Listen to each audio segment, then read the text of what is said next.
You know, it's probably the biggest debate in all of investing.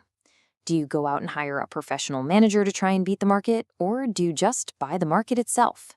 Active versus passive. Today, we're going to cut through the noise and look at what the hard data really says about who's winning this fight. I mean, this is the million-dollar question, isn't it? Literally. We pay these fund managers, we trust them with our money, all based on the promise that their expertise is going to get us better returns. But are they actually delivering on that promise? Let's find out. All right, so just to make sure we're all on the same page, let's quickly define our terms. On one side, you've got active investing. This is your classic fund manager, sleeves rolled up, hunting for that one winning stock, the needle in the haystack. And on the other side, passive investing. That's where you just buy the entire haystack. Simple as that. So, which strategy actually works out better in the long run? To really settle this, we have to get past all the opinions and marketing hype and just look at the cold, hard facts. And that is where the SPIVA scorecard comes in. Think of it as the official scorekeeper in the big game of S&P indices versus active. For over 20 years, it's been our unbiased referee. And here's why you can actually trust these numbers. SPIVA plays by some really strict rules. First, no survivorship bias. This is huge.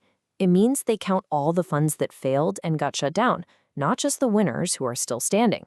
Second, it's always an apples-to-apples comparison. They make sure every fund is measured against the right benchmark.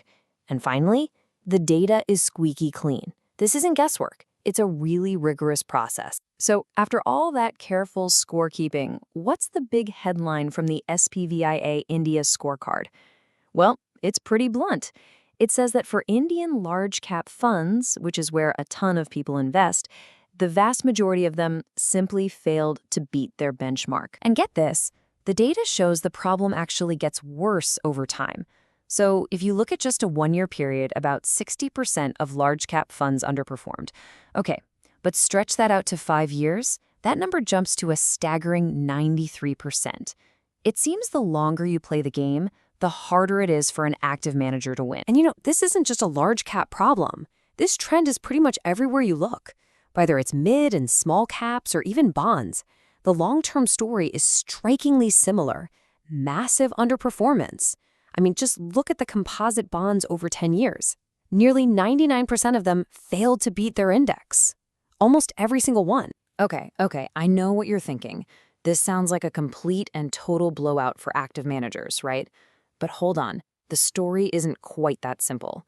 The data actually shows there are pockets of the market and specific moments in time where active managers absolutely can and do find an edge. Let's just take 2024 as a perfect example.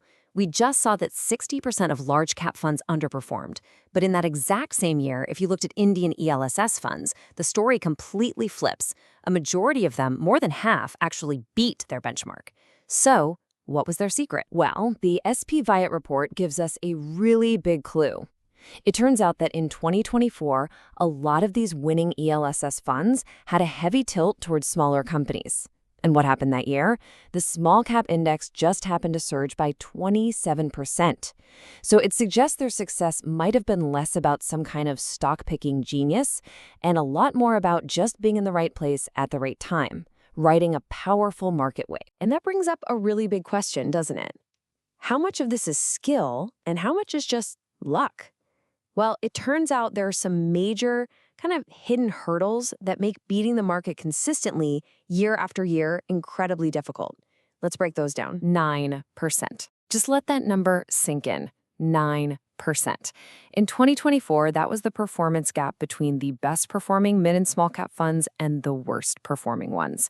This is what we call fund selection risk.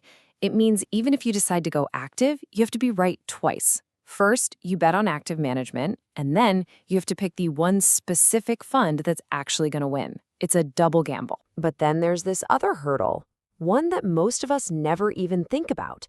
It's not just about a fund underperforming. What happens when a fund does so poorly that it just vanishes? This is the survivorship problem, and it's a very real risk. And this chart just shows it in stark terms. If you look at Indian government bond funds, more than half of them, 55%, that existed 10 years ago are now just gone. They've either been merged into another fund or shut down completely. So your fund might not just lose to the market, it could disappear entirely. And this isn't just a one-off thing in one category. Just look across the board. Even in the categories with the best survival rates, like ELSR or large caps, about a quarter of all the funds that were around 10 years ago are gone today. No matter where you're investing, a huge chunk of funds simply don't survive the decade. Look, it's so tempting to go searching for that one rockstar manager, right? That investing genius who can guide you to riches. But what the data shows again and again is that over the long term, the odds are just stacked against you. Finding one who can deliver consistently is a massive, massive gamble. So let's just quickly recap what the data has shown us. 1. Most active funds fail to beat their index over the long haul. 2. This problem actually tends to get worse the longer you invest. 3. Picking one of the future winners ahead of time is incredibly hard. And 4. On top of all that, a huge number of funds don't even survive for 10 years. And so this is where we land. The evidence is pretty clear. Winning with an active manager isn't impossible. It's just really, really improbable. So it leaves you with a fundamental choice. Do you want to spend your time and energy hunting for that one elusive needle in the haystack?